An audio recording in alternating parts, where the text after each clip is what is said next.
Pues vamos a tener un ratico arqueológico y hoy María Javer no viene sola. María, buenas, ¿cómo estamos? Hola, muy buenas. ¿Con quién vienes? Pues yo vengo muy bien acompañada, como siempre vengo muy bien acompañada, con mi compañera Almudena Velo Gala. Ella es investigadora de la Universidad de Granada, trabaja en el análisis de las formas, contextos y caracterización química del vidrio antiguo, que yo creo que va a ser un tema que va a gustar mucho, y especialmente además en todas las piezas de vidrio romano y andalusí. Y como yo soy un poquillo mosca cojonera, vamos a empezar abriendo un melón de... El vidrio o cristal total es lo mismo, ¿no? Claro, eso se lo dices a una experta en vidrio y salta. Ya hemos visto que Almudena salta. Yo metí la pata, que conste la primera vez que la conocí. ¿Qué diferencia hay? Lo primero de todo, buenos días. Buenos días y gracias por la invitación a María y a Onda Regional. Y efectivamente, si alguien quiere cabrear, alguien que es un investigador en vidrio, no hay nada más que decir. Y el cristal, pues que obviamente son dos materiales completamente diferentes. De hecho, el cristal tiene una estructura cristalina y sin embargo el vidrio es amorfo, son materiales completamente diferentes. Que sin embargo, pues a lo largo del tiempo sus similitudes pues han hecho, y pues desde nada más y nada menos que época romana, que mantengamos esa errata de denominar al vidrio cristal. Claro, porque son los mismos usos, quiero decir, los vemos en ventanas, en copas, ¿no? Y dices, pues era lo mismo. Pues sí. No. Era más difícil de trabajar el cristal de roca. Ajá. Entonces, lo que pasa es que el vidrio era más versátil, pero te mantenían cierta similitud y, en cierta manera, claro, en la antigüedad mencionaban materiales que eran diferentes, pero como eran parecidos, pues a veces llevaban ese mismo nombre. Mira, ¿qué composición tiene el vidrio? ¿A qué llamamos vidrio? ¿A qué llamamos vidrio? Venga. Bueno, la composición ha ido variando a lo largo del tiempo, pero generalmente se compone de las arenas silíceas, que son el vidrio en sí.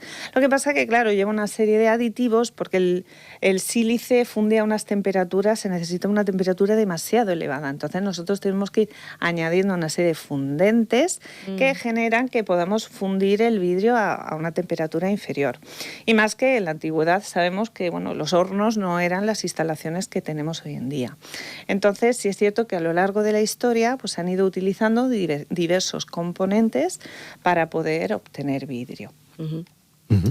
El vidrio, yo preguntaba fuera de antena y yo creo que la pregunta también es pertinente si el origen está clarificado desde el punto de vista científico, que al que siempre nos atenemos cuando hablamos de arqueología, y también otra duda que a lo mejor puede tener la gente, si es algo buscado y pretendido o es algo que salió por casualidad como tantas veces nos ha ocurrido. Sí, pues es cierto y la gente se sorprende cuando realmente también les dices, no, es que el vidrio tiene más de 5.000 años de historia, ¿no? Y como muchas de los descubrimientos apareció, pues en lo que es el Mediterráneo Oriental, concretamente entre el Tigris y el Éufrates, aparecieron unas pequeñas cuentas, pequeños objetos en la necrópolis de Ur y en excavaciones en Esnuna, que pues se indica que son las primeras apariciones del vidrio. Si bien su origen es un poco incierto, apuntan las investigaciones a que podría haber sido un poco el azar o una experimentación con el tema de las cerámicas vidriadas o bien a partir de experiencias con la metalurgia. Plinio nos contaba un relato maravilloso sobre pues que unos mercaderes de nitro, natrón, utilizaron unos terrones del barco para sustentar unas ollas porque no tenían otro material y que el contacto del fuego, de lo que era el natrón, que sería el fundente en aquella época, con la arena generó ríos de vidrio, ¿no? Un poco ha habido experimentaciones, arqueología experimental, para ver si era verdad, si Plinio llevaba razón, ¿no? Parece ser que algo se genera, pero después de muchas horas en contacto con el fuego, ¿no? Con lo cual se cree más bien que efectivamente fue producto de la experiencia de otras artesanías, otros trabajos, lo que generó el vidrio. Bueno, y nos has dicho nos ha dicho María, que eres experta en vidrio romano y vidrio andalusí. De eso hay en la región de Murcia, claro, ¿no? Hay muchísimo. Y de hecho, sobre todo para el periodo medieval, Murcia cuenta con un entorno geográfico fantástico donde se adquieren las materias primas necesarias para la fabricación del vidrio. Eso, junto a otra serie de factores históricos, socioeconómicos, generó que, sobre todo en los siglos XII y XIII, fuera un centro de producción de vidrio muy importante. Y de hecho, prácticamente de los pocos talleres que conocemos Principalmente porque los hornos eran de estructuras, se han conservado mal en el tiempo, ¿no? También tenemos que tener en cuenta que un horno se somete a ciclos de temperaturas tan elevados que acaban por conservarse en nuestro registro arqueológico peor que otras estructuras. Pero sí es cierto que Murcia conserva uno de los mejores talleres, que está ubicado concretamente, es el taller de Puigmarina, se conoce. Y es prácticamente a día de hoy, sí, de ese periodo, el único del que tenemos conocimiento. Hay otro horno, creo que en la Plaza del Cardenal Belluga, que también está muy bien conservado. Y es curioso, porque tenía hasta las huellas de los crisoles con gotas de los vidrios de distintos colores. Eso se excavaron hace muchos años por el equipo de Julio Navarro, y es pues el principal ejemplo que tenemos de este tipo de talleres. Yo a nivel arqueológico, es decir, la gente, claro, está imaginando el vidrio, está imaginando botellitas, todas completas, bonitas, preciosas. No. Es decir, gracias a especialidades como esta, cuando nosotros estamos en el sedimento y vamos viéndolo, ¿no?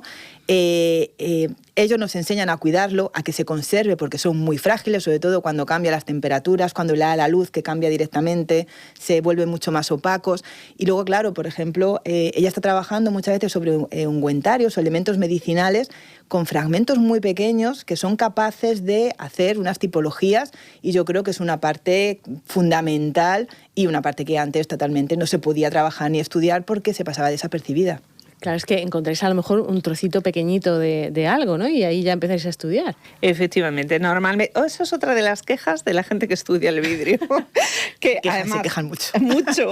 Yo intento cada vez quejarme menos, porque es verdad que la investigación siempre hemos sido un poquito marginados. Por eso, efectivamente, es lo que nos comentaba María. Es un material que aparece en un estado de degradación elevado en las excavaciones y a veces en muy poca cantidad. Entonces, no da una información como puede ser la cerámica, y ha permanecido un poco marginal. A todo ello se pensaba quizás por ello que claro, ¿no? Obviamente la tecnología de fabricación pues hacía que era un objeto más caro respecto a otros. Pero hoy en día sabemos que el menor registro se debe principalmente a una cuestión, y es que era un material que se reciclaba completamente. O sea, cuando se volvía a fundir, se volvía a usar. Entonces, claro, ese es otro de los aspectos que hace que nuestras excavaciones tengamos poco vidrio, que se reciclaba continuamente. ¿Y si encuentras una botella, puedes ver las veces que la han reciclado? Quiero decir, ¿eso lo notáis o no? No, lo digo porque, claro, dices, esto me lo he encontrado en la época andalusí, pero este vidrio lo usaron hace... Sabemos que para el periodo tardo antiguo las prácticas de reciclado se incrementan, pero por cuestiones de falta de suministro de lo que es el vidrio base. Entonces, cuestiones que, hombre, se extendería, esto daría para una charla, horas y horas, ¿no? Bueno, yo creo que cualquier cosa que te hemos preguntado da para una charla, vamos. Pero sí es verdad que hay periodos a lo largo de la historia que sabemos que sí. Es cierto que ahora mismo es un campo que está en desarrollo. Se está investigando realmente cómo a través de la química, sobre todo desde ciertas universidades en Inglaterra, a partir de hacer experimentaciones con ciclos de reciclado, análisis químico, ver cómo afecta ese reciclado continuo. Y creo, si mal no recuerdo, que es difícil de detectar porque reciclaban muy bien. Ellos sabían. Fíjate que nos creemos que hemos descubierto la pólvora en el siglo XXI y que la economía circular, etcétera, y nos hemos llevado una sorpresa morrocotuda, por lo menos en mi caso. Esto me viene una pregunta que tenía también en mente, y es que hay técnicas del siglo XII, XIII, a lo mejor que, aunque nos parezca increíble, todavía hoy sigan vigentes. Quiero decir, ha cambiado tanto el trabajo en el vidrio moderno, tan tecnificados que estamos, con tanta tecnología a nuestra disposición, y a lo mejor seguimos haciendo lo mismo que hace un montón de siglos, ¿o qué? Efectivamente. De hecho, somos pocos investigadores los que nos dedicamos a este ámbito, y a veces abarcamos, claro, yo decía, yo trabajo romano y andalusí, una cosa que puede ser muy... Y es que el caso es que el artesanado del vidrio, lo que es en técnicas de elaboración, ha permanecido prácticamente invariable hasta que se inicia la industrialización de este tipo de artesanado. A finales del 18, 19 es cuando ya se modifica, pero las técnicas de elaboración los botellines mismo de cerveza, ¿no? Que se usan haciendo moldes, pues la técnica de moldes apareció en la primera mitad del siglo I después de Cristo. Entonces, bueno, fue un revulsivo también en aquel momento, pero es una técnica que se ha ido manteniendo en todo lo que son estos periodos históricos. ¿Y no era un artículo muy, muy de lujo? O sea, ¿era algo más o menos extendido? Bien. A ver, según la época, me imagino, sí. ¿no? Sabemos que a lo largo del primer siglo después de Cristo, la aparición del soplado, el vidrio soplado, pues favoreció realmente que es el momento de gran expansión. Eso hizo que, obviamente, las mejoras en los procesos, la invención de nuevas formas y usos, generara una reducción del coste. ¿Qué pasó en estos momentos? Que hasta ese momento había sido un objeto de lujo, efectivamente. Y empieza a ser adquirido por otros estratos sociales, ¿no? Todo el mundo quería tener algo de vidrio en su casa y lo vemos sobre todo en los contextos funerarios, ¿no? Nos aparece tanto en las grandes necrópolis como pues en necrópolis más humildes. Es cierto que sí, obviamente hay piezas muy exclusivas de una manufactura que sobre todo situamos en talleres especializados para época romana, norte de Italia o casi siempre el Mediterráneo oriental, que a lo largo de la historia ha mantenido una tradición de talleres especializados. Y es verdad que tendemos a asociar, cuando vemos una pieza muy exclusiva, a alguien de alto estatus. Pero ojo, a veces hay pérdida de información arqueológica que nos daría una pista, porque a veces hay descubrimientos que te indican, no. También hay otros estratos sociales más bajos que también tenían este tipo de piezas. No sabemos si regalos, ofrendas, no lo sabemos, pero hay que ir con una cierta cautela. No debemos, en principio podría ser asociado a la alta sociedad, pero no descartemos otras opciones. Siempre tenemos que ir barajando con todo lo que es las opciones. Pero, por ejemplo, ella está hablando, del contenedor. Sí. Luego están los contenidos. Claro, que muchas veces sean perfumes y cosas también caras, ¿no? Claro, realmente no podemos olvidar exactamente que la botella estaba destinada a un fin. Pero es muy difícil saber qué era lo que contenía. Determinados formas, principalmente el vidrio se usaba mucho para el ajuar de mesa, de consumo de mesa. Porque claro, yo muchas veces cuento, no es lo mismo beberte una cerveza en una jarra de cerámica que en un vaso de vidrio. La cerámica le da sabor, el vidrio pues permite, no tiene poros, es diferente, ¿no? Entonces era muy preciado para el consumo de esos líquidos, para el almacenaje y la conservación de determinadas sustancias. Entonces, más allá de que estudiemos los contenedores, pues, toda la información que estamos sacando de la vida cotidiana.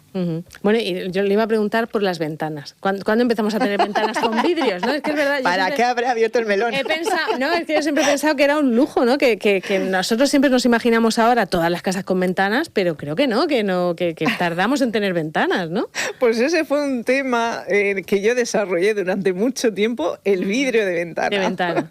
Y el vidrio de ventana aparece en torno al cambio de era, ¿no? En torno a finales del siglo primero antes de Cristo y la primera mitad del siglo I después de Cristo. Pero es verdad que el vidrio de ventana era un vidrio muy diferente, vidrio grueso, translúcido, que no nos permitía ver el exterior. Entonces, bueno, pues sí, ¿para qué poner un elemento que impedía eso? Efectivamente. Hombre, deja entrar la luz. Deja entrar la luz y además siempre la arquitectura romana tenía una conexión con el exterior muy importante. ¿Por qué lo ponían? ¿No? Entonces, evidentemente era un símbolo de estatus. Salvo en las termas, que tenía una función importante porque permitía un ahorro de combustible. Normalmente cuando nos vamos a las viviendas, al ámbito doméstico, aparece, pero solo en las salas de prestigio. Vale. No es algo estándar. Porque claro, dices, bueno, obviamente tenían sus sistemas de apertura de sus ventanas, ¿no? Pero yo cuando veo los paneles, son de un espesor grande. Pero es que esto impide la entrada de luz y no ves nada. Es algo de muy, aire muy también, curioso, claro, para ventilar y todo. Pero bueno, daba su caché, ¿no? Jugaba en el juego de luces también de la ambientación de los espacios, era importante. Pues al menos se nos acaba el tiempo, vas a tener que venir otro día a contarnos más cosas del vidrio, pero totalmente, vamos. Te comprometemos para que nos cuentes más cosas, porque ya te digo, la radio es así, que nos quedamos sin tiempo. Muchísimas gracias por venir. A vosotros. Y María, te la traes otro día. Vale, no hay problema. Muchas gracias. A vosotros. Hasta luego. Hasta luego. Esto es El Mirador, de Onda Regional.